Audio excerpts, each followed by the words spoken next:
ছোটোবেলা থেকে আমার ঘর জমানোর খুব শখ। তো আজকে এই যে ঘরটাকে দেখতে পাচ্ছ, এটাকে কিন্তু আমি ভেঙে ফেলবো। তো দেখে নিই এটার মধ্যে কত টাকা জমেছে। তো চলো আজকে একটুখানি সময় কাটানোর জন্য ভাবলাম চলো আজকে ঘরটাকে ভেঙে ফেলি।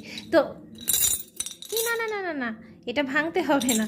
এটা সিস্টেমটা অন্যরকম, এটা তলা দিয়ে সিস্টেম আছে। তো এই দেখো, এই তলা দিয়ে সিস্টেম, তার একটা ঢাকনাও আছে। আমি ঢাকনাটা অলরেডি খুলে ফেলে এতগুলো খুচরা পয়সা বের করে ফেলেছি। মাঝখানে একটু আটকে গেছিলো, 10 টাকার নোটগুলো বেরোতে চাইছিল না। তো সাইড থেকে আমি হালকা হালকা করে একটু ভেঙে নিলাম। এবার আশা করছি পুরোটাই বেরিয়ে যাবে। তো চলো দেখে নি কত টাকা হয়েছে।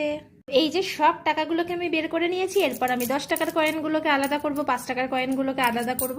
আর একটাই নোটের মধ্যে ছিল, কারণ আমি নোটটা ফেলি না এর মধ্যে। তো চলো আমি আস্তে আস্তে আলাদা করে নিই, তারপর গুনে নিই কত হয়েছে।